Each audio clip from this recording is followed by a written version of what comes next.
All right. Welcome to the Green Nurse. Fun fact, hugs and nugs, information, and health awareness. So every month there are health awareness themes. And so what we want to do here at the Green Nurse is we want to pay attention to those health awareness themes and bring cannabinoid education around those themes. So in January, it's National Birth Defect Prevention Month. And basically, one of the questions that clinicians, patients, families, mothers, nurses ask is, does cannabis cause birth defects? It's a really hot topic. A lot of people don't want to talk about it, but I want to talk about it just a little bit.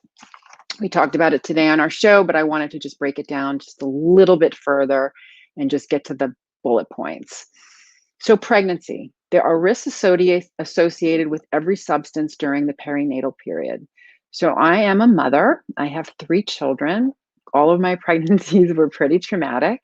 If I knew then what I know now, I may have approached my pregnancies a little bit different. I was never educated on the endocannabinoid system. I didn't know I had one. And I didn't know that everything that I did or didn't do would affect the endocannabinoid system, including my reproductive system and the times that I was pregnant. So I'm just going to start with that. So there's risks associated with every substance during the perinatal period. That includes caffeine, sugar, medications, over-the-counter medications. They all present a risk to the developing baby, and they should be used sparingly.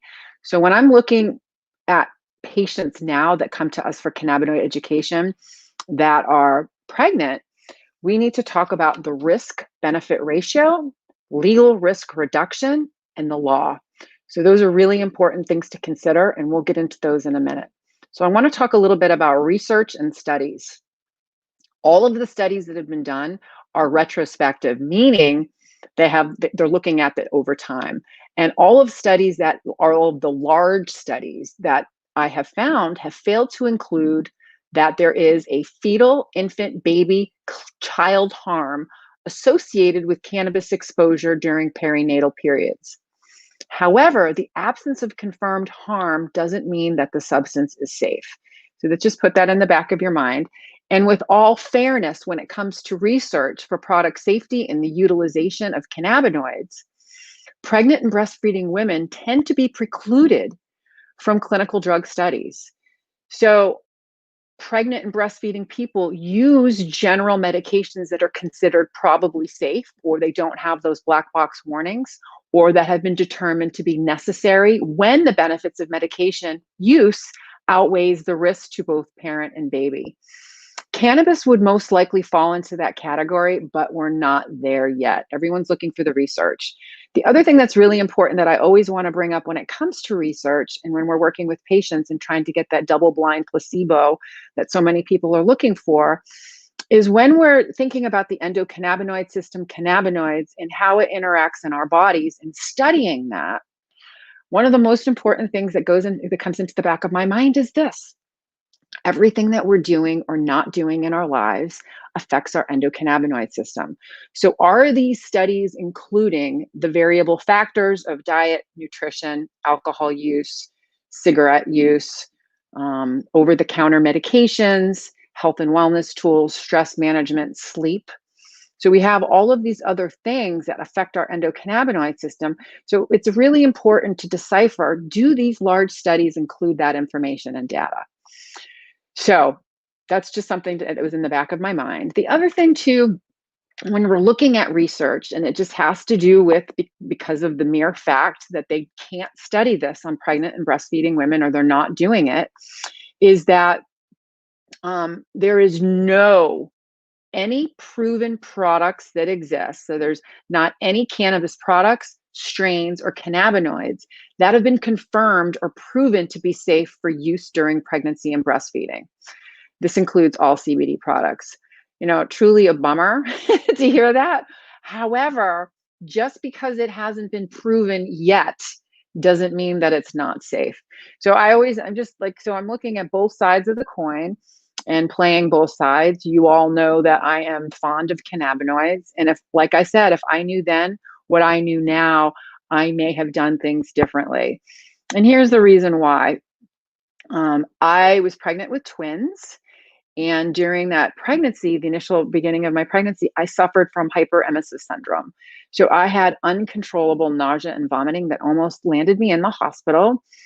And basically, I was put on medication. One of the drugs that they use is Zofran. And did I have a little result with it? Yes, I did.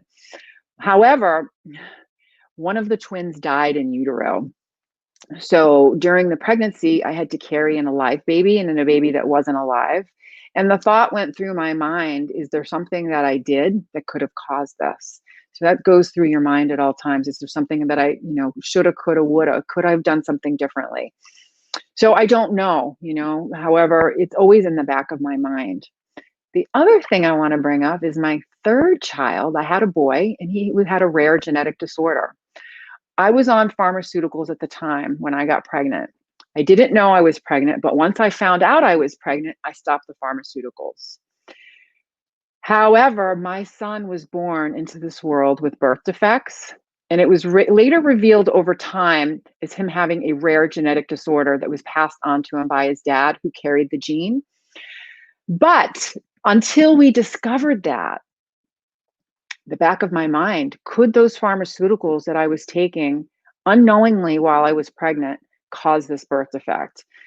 So like I said, it's truly, it's just having the awareness and the education and to have the knowledge so you can make appropriate decisions for you. So when I'm educating pregnant women about using cannabis, I tell them about the risks. And generally, the most risk to pregnant women who use cannabis is the risk of child protective services that get involved, intervene, and interfere with families. So if you go to the doctor and you admit that you are pregnant and that you're using cannabis, they're going to test you at your doctor's visit. So a positive tox screen for THC is going to be flagged in your chart. And then upon delivery, you will be tested again. And if you pop positive for THC, they're going to test the baby for THC. If the baby is positive for THC, they may involve child protective services. And oftentimes, moms have been stripped of their right to breastfeed. So that to me makes me cry. So we have a long way to go because we have an endocannabinoid system. Babies have an endocannabinoid system. Breast milk releases a non-domain into the breast milk because the baby sucks that, has that bliss-like feeling, and it stimulates appetite. So there's a lot of science around it. There's a lot of research that still needs to be done.